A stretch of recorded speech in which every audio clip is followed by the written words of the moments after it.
Hello everyone. Today will we discuss about anatomy and physiology. Previous lecture में हमने आई को start किया था और आई यहाँ पर एक तरह का है स्पेशल सेंसिटिव ऑर्गन होता है, तो उसको हमने फर्स्ट लेक्चर कंप्लीट किया था। और जैसा कि आपसे हमने बताया था कि इसके रिमेनिंग में 2 से 3 लेक्चर तैयार होंगे, ठीक है। तो हमने एक लेक्चर कंप्लीट किया है, इसके रिगार्डिंग में आज यहाँ पर हम बात करेंगे सेकंड लेक्चर में। इसके बाद एक लेक्चर और इसका प्रिपेयर होगा, तो उसको हम नेक्स्ट लेक्चर में तैयार करेंगे, ठीक है। तो चलिए स्टार्ट करते हैं, देखते हैं कि इसमें क्या क्या इम्पोर्टेंस पॉइंट हैं। क्लियर। बात करेंगे आज हम रेटिना के बारे में। आई में बात करेंगे किसकी? रेटिना की। तो रेटिना एक तरह कह सकते हैं कि ये डेलिकेट लाइट सेंसिटिव मेम्ब्रेन होती है। कैसी होती है? डेलिकेट। डेलिकेट मीन्स होता है नाजुक, ठीक है। लाइट सेंसिटिव मतलब होता है, मतलब ये लाइट के प्रति काफी सेंसिटिव मेम्ब्रेन होती है, जो कि फॉर्म कर रही है, बन रही है inner most layer of the eye wall. कहाँ बन रही है? जो इनर मोस्ट लेयर है आई वॉल, वहां पर बन रही है, ठीक है। जैसे आप ये स्ट्रक्चर देख सकते हैं, ये इसकी इनर मोस्ट लेयर होती है, यहाँ पर ही रेटिना बन रही। एक्सटेंड मीन्स होता है फैला हुआ। कहाँ से? Margin of the optical disc to the just behind the ciliary body. मतलब कि इसका जो कह सकती हैं कि एक्सटेंड रहता है, फैला रहता है ऑप्टिक डिस्क द्वारा। ऑप्टिक डिस्क यहाँ पर लगी होती है, जहाँ पर ऑप्टिक नर्व होती है, ठीक है। यहाँ से होते हुए ये पूरे होल में सर्कुलेट रहता है, मतलब ये पूरे सिलेरी बॉडी में फैला हुआ रहता है। अगर इसके स्ट्रक्चर की बात करेंगे तो मुख्य रूप से ये 10 लेयर से मिलकर के बना होता है, ठीक है। फर्स्ट है layer of the pigment epithelium. First कौन सा है? Layer of the pigment epithelium. Second है layer of the rods and cone, मतलब कि रोड और कोन दोनों प्रेजेंट होते हैं। Second and rod and cone से। थर्ड है एक्सटर्नल लिमिटिंग मेम्ब्रेन। क्या पाया जाता है? External limiting membrane. फोर्थ है आउटर न्यूक्लियर लेयर। फिफ्थ है आउटर फ्लेक्सीफॉर्म लेयर, ठीक है। Inner nuclear layer, inner plexiform layer. याद कैसे करना आपको, इस चीज को समझिए। ये आउटर न्यूक्लियर लेयर आपको मिलेगी, तो एक इनर न्यूक्लियर लेयर मिलेगी। आउटर फ्लेक्सीफॉर्म लेयर देखने को मिलेगी, ये इनर एक फ्लेक्सीफॉर्म लेयर देखने मिलेगी। गैंग्लियन सेल लेयर प्रेजेंट होती है, layer of the nerve fibre और इंटरनल लिमिटिंग मेम्ब्रेन, ठीक है। एक होती है एक्सटर्नल लिमिटिंग मेम्ब्रेन और एक होती है इंटरनल लिमिटिंग मेम्ब्रेन। इस तरीके से आपको अपने माइंड में रखना है इसको। क्लियर। आगे समझते स्ट्रक्चर को। देखिए ये वाली जो लेयर आपको ऊपर वाली लेयर होती है, इसको बोला जाता है एपिथेलियम, ठीक ना। पिगमेंट एपिथेलियम, जहां पर पिगमेंट क्या हो रहा है? फॉर्मेशन हो रहा है, ठीक है। अब यहाँ पर एक और लेयर होती है जिसको हम एक्सटर्नल लिमिटिंग मेम्ब्रेन कहते हैं, और इन दोनों के बीच की जो लेयर बनती है, रोड्स एंड कोन की लेयर बनती है। क्लियर। और एक्सटर्नल लिमिटिंग मेम्ब्रेन और हॉरिजेंटल सेल्स, इन दोनों के बीच में 2 लेयर का और फॉर्मेशन होता है। एक आउटर न्यूक्लियर होता है और एक आउटर फ्लेक्सिस होता है। और यहाँ पर जो आकर के सेल्स का फॉर्मेशन हो रहा है, उसको हम क्या बोलते हैं? हॉरिजॉन्टल सेल्स हैं। क्लियर। अब यहाँ पर और नीचे एक सेल्स प्रेजेंट होती है जिसको हम एपाक्राइन सेल्स कहते हैं, एमाक्राइन, ठीक है। और एमाक्राइन और हॉरिजॉन्टल सेल्स के बीच में एक लेयर होती है जिसको हम इनर न्यूक्लियर लेयर कहते हैं। क्लियर। तो इस तरीके से आप इसको याद करिएगा, नाम याद करना बहुत ही जरूरी है क्योंकि यहाँ से क्वेश्चन जनरेट होते हैं। क्लियर। नेक्स्ट हम बात करेंगे इंट्रा ऑकुलर फ्लूइड। ये बहुत ही इंपॉर्टेंस है, यहाँ से क्वेश्चन भी जनरेट हुआ है। इंट्रा ऑकुलर फ्लूइड जो होता है एक तरह का आई वाल की इनर कैविटी में प्रेजेंट होता है। कहाँ प्रेजेंट होता है? जो आई वाल है तो उसकी इनर कैविटी में प्रेजेंट होता है, और इस फ्लूइड को ही हम क्या कहते हैं? इंट्रा ऑकुलर फ्लूइड कहते हैं। क्लियर। अब इंट्रा ऑकुलर फ्लूइड जो होते हैं 2 टाइप्स के होते हैं। एक होता है विट्रीशियस ह्यूमर और सेकंड होता है एक्वस ह्यूमर। या इस स्ट्रक्चर से समझिए, ये वाला जो पॉइंट आपको पूरा नजर आ रहा है, ये वाला तरफ, यहाँ पर होता है ये अंटीरियर चैम्बर, ठीक है। और यहाँ पर ही एक फ्लूइड प्रेजेंट होता है। ये वाला जो पोर्शन आपको नजर आ रहा है, इसको बोला जाता है फ्लूइड को, इसको बोला जाता है एक्वस एग्जिस्ट। यहाँ पर ही फ्लूइड प्रेजेंट होता है, ठीक है। और यहाँ पर एक तरह का है प्रोड्यूस हो रही है लेयर, उसको हम एक्वस कहते हैं। इतना आप इसके बारे में समझें, इसको हम डिटेल समझेंगे अभी। फर्स्ट बात करेंगे विट्रीशियस ह्यूमर की। विट्रीशियस ह्यूमर, ह्यूमर का मीन्स ये होता है फ्लूइड, इसको याद रखिएगा, ठीक है। तो vitreous humour is a viscous fluid. कैसा फ्लूइड होता है? विस्कस फ्लूइड होता है, जो कि प्रेजेंट है बिहाइंड द लेंस। कहाँ प्रेजेंट होता है? लेंस के पीछे। ये लेंस है और लेंस के पीछे ही ये प्रेजेंट है, ठीक है। Space between the lens and cornea, किसके किसके बीच में ये प्रेजेंट होता है? ये दो के बीच में प्रेजेंट होता है, समझिएगा। लेंस और रेटिना दोनों के बीच में प्रेजेंट होता है, इसलिए इसको हम विट्रीशियस फ्लूइड कहते हैं। Highly viscous fluid and gelatinous substance के रूप में प्रेजेंट होता है, जो कि found fine fibrillar network in the proteoglycans molecules हैं, ठीक है। एक्वस ह्यूमर की अगर बात करेंगे तो एक्वस ह्यूमर जो होता है थिन फ्लूइड्स होता है, present in front of the retina. ध्यान से समझिए कि यहाँ पर क्या था? Space between the lens and retina, जबकि यहाँ पर क्या है? In front of retina, retina के जस्ट ये सामने प्रेजेंट रहेगा। And fill with the space between the lens and cornea. कहाँ पर प्रेजेंट होता है ये?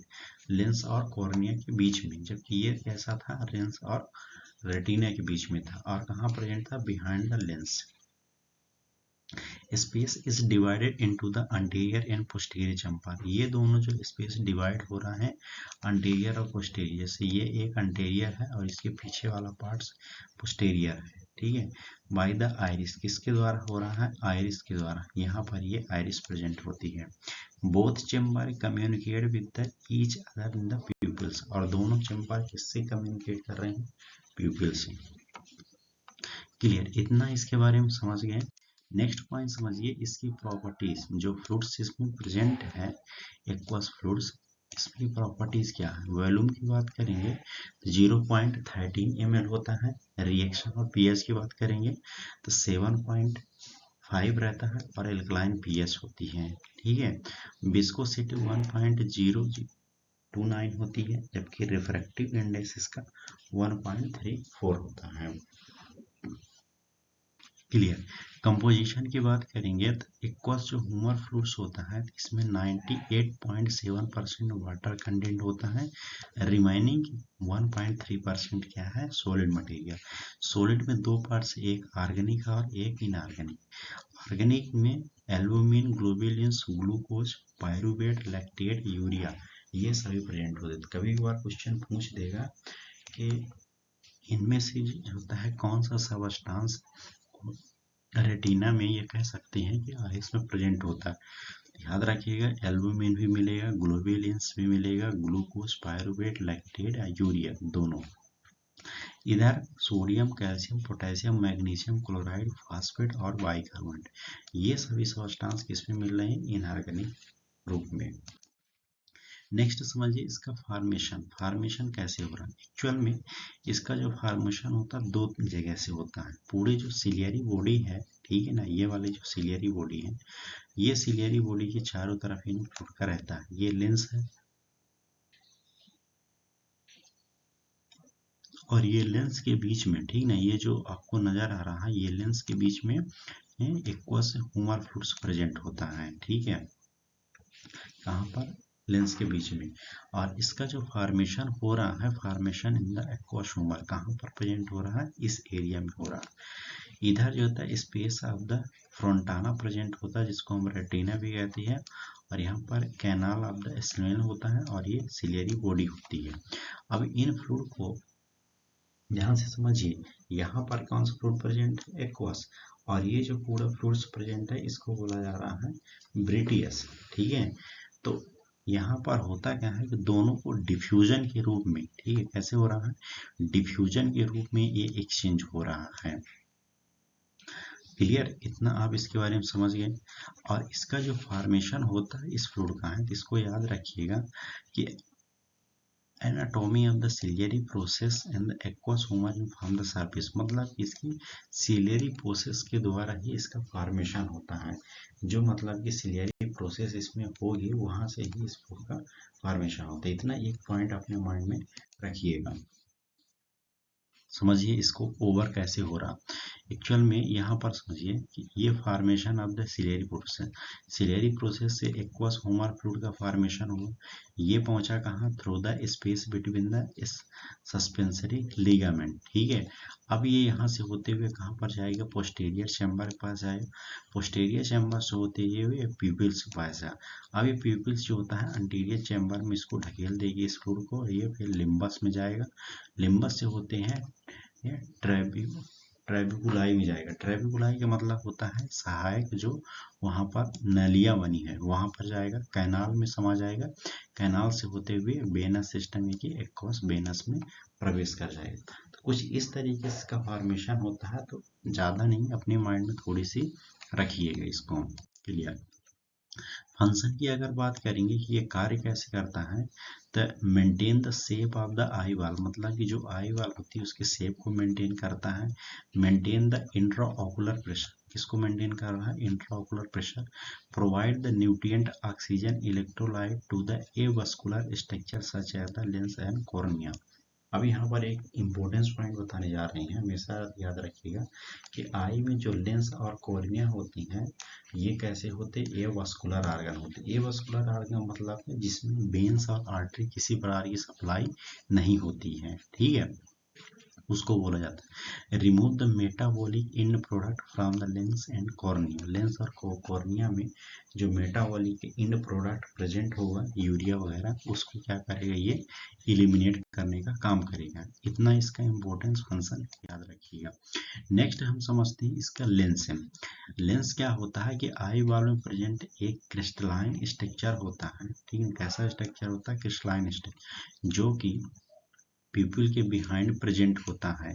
लेंस बाई कॉन्वेक्स होता है। हमेशा याद रखिए कि आई का लेंस कैसा होता है? बाई कॉन्वेक्स होता है, ट्रांसपेरेंट होता है और इलास्टिक स्ट्रक्चर होता है। ठीक है, ये आपको जो पूरा नजर आ रहा है ये कॉन्वेक्स ही है, ट्रांसपेरेंट और इलास्टिक। लेंस का न्यूट्रिशन एक्वस ह्यूमर से फुलफिल होता है। हमेशा याद रखिएगा एक्वस जो ह्यूमर यहाँ पर प्रेजेंट है फ्लूइड से, उससे ही इसका पूरा फुलफिल होता है। लेंस सस्पेंसरी लिगामेंट के थ्रू सिलेरी बॉडी से अटैच होता है।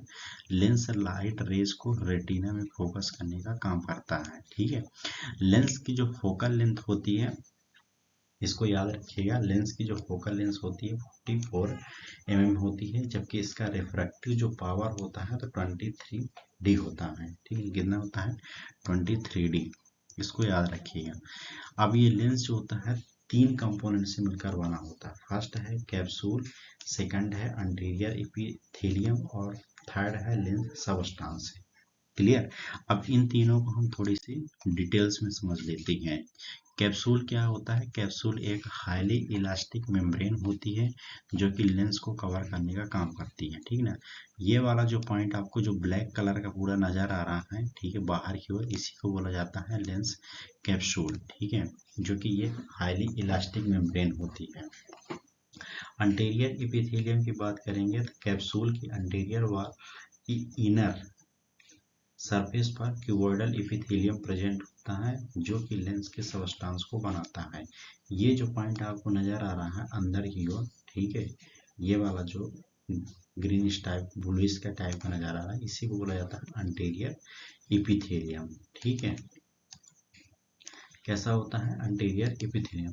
लेंस सबस्टांस क्या होता है कि अंटीरियर एपिथेलियम से लेंस फाइबर का फॉर्मेशन होता है। इन फाइबर को लेंस सबस्टांस कहते हैं। ठीक है, लेंस सबस्टांस इसी के फाइबर से क्या हो रहा है? इसका फॉर्मेशन कर रहा है। लेंस सबस्टांस एक ट्रांसपेरेंट स्ट्रक्चर होता है। कैसा होता है? ट्रांसपेरेंट स्ट्रक्चर होता है। क्लियर। तो it was all about today lecture. Hope आपको समझ में आया होगा। एक लेक्चर इसका और तैयार होगा तो उसको हम नेक्स्ट में तैयार करेंगे, उसकी कुछ एबनॉर्मलिटी वगैरह। तो बने रहिए आप चैनल में और लाइक करिए, सब्सक्राइब करिए। Clear. Thank you so much.